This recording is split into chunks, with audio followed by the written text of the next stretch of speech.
Hey everyone, welcome back to Corporate Decoder, the place where we decode the hidden language of corporate filings. Get ready because today we're looking at a report that might just give you a good night's sleep, or perhaps keep you up wondering about executive perks. Before we dive in, if you are new here or if you love breaking down big company news, make sure to hit that subscribe button. And for more engaging discussions and behind the scenes content, join our growing Discord community with the link in the description below. Today we're examining a short but sweet filing from First Northern Community Bancorp. This isn't a massive deep dive into quarterly earnings, but it highlights something very interesting about how companies look after their top people. This report tells us about some significant agreements made with key executives, and that always sparks our curiosity. So, what is this document all about? It is a current report filed with the US Securities and Exchange Commission, or SEC. Think of it as a public announcement for important events that might affect a company's shareholders.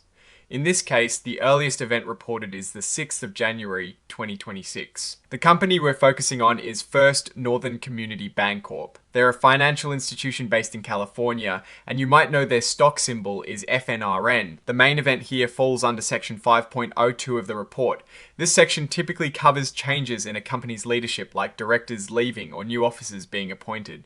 But in this case, it is all about executive compensation and retention. First up, we have an agreement with Kevin Spink, the Executive Vice President and Chief Financial Officer.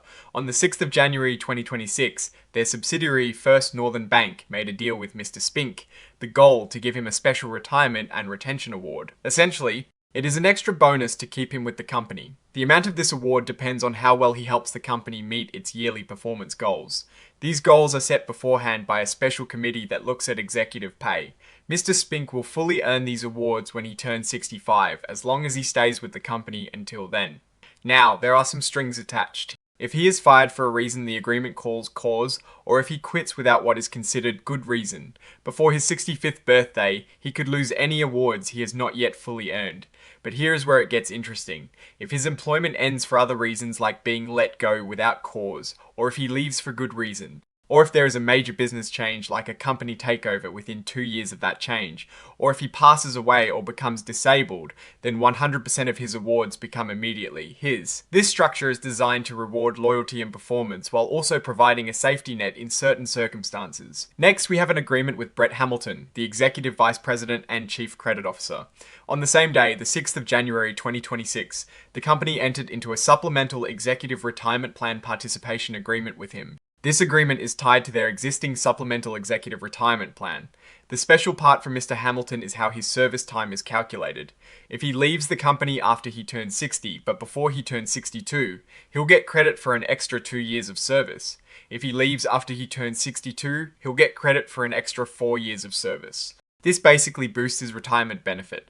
There is a minimum yearly payout of $50,000 paid out in monthly installments. But again, there are special conditions if Mr. Hamilton is terminated without cause or if he voluntarily leaves for good reason, especially within 24 months after a significant business change or takeover. His retirement benefit will be at least as good as if he had worked all the way until age 65, and in that situation he would receive the entire benefit as a lump sum payment. These agreements show a clear strategy by First Northern Community Bancorp to retain its key financial and credit leaders. By offering enhanced retirement benefits and awards tied to performance and continued service, the company aims to ensure stability at the top, especially during crucial business periods or potential transitions. And for those who really want to dive deep into the legal specifics, these agreements are officially documented. Exhibit 10.1 is the Executive Retirement Retention Participation Agreement between First Northern Bank and Kevin Spink, and Exhibit 10.2 is the Supplemental Executive Retirement Plan Participation Agreement between First Northern Bank and Brett Hamilton. These documents, which are attached to this report, lay out all the precise terms and conditions. The report itself is signed by Jeremiah Z. Smith, who holds the position of President and Chief Executive Officer on the 12th of January 2026. This signature process officially submits this report as required by the Securities Exchange Act of 1934. Finally, the index to exhibits confirms the details of the attached documents, including the 2 agreements we discussed and the cover page interactive data file, which helps make the filing accessible for digital analysis. Now let's put on our analyst hats. What does this all mean for First Northern Community Bancorp? On the surface, These are typical executive retention packages. They are designed to keep valuable talent in place, which is crucial for any company, but especially for a bank where leadership stability and financial expertise are paramount. The structure of these agreements linking payouts to performance and offering boosts to retirement benefits under certain conditions is a common practice in the industry. It signals that the company values its current executives and is willing to invest in retaining them, likely seeing them as vital to its future success. However, we can also look at this from a shareholder's perspective. These are significant financial commitments. While they aim to protect the company's stability, they also represent an expense. In a business environment, especially in banking where margins can be tight, shareholders will want to see that this investment in executives directly translates into strong financial performance and a secure future for the bank. The definitions of cause and good reason are critical here. If these terms are very broad, it can offer a lot of protection and potential payouts to the executives. If they are narrowly defined, it makes it harder for executives to trigger enhanced benefits unless there is a clear issue. The fact that these agreements are being put in place suggests a proactive approach by the company, perhaps anticipating future changes or simply wanting to solidify its leadership team long term. Looking at the broader picture, First Northern Community Bancorp as a community bank likely thrives on established relationships and trust. Having experienced leaders like Mr. Spink and Mr. Hamilton at the helm is probably a key factor in maintaining that trust and guiding the bank through financial complexities. The risks associated with these kinds of agreements are often related to the interpretation of contract terms and the potential for future disputes, but also the overall cost of compensation relative to profitability. In conclusion, this filing is a snapshot of First Northern Community Bancorp's commitment to its executive team.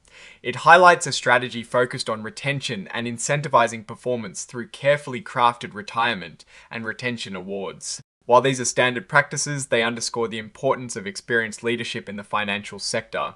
The company appears to be taking steps to ensure stability and continuity in its key management roles, which is generally a positive sign for long-term stakeholders.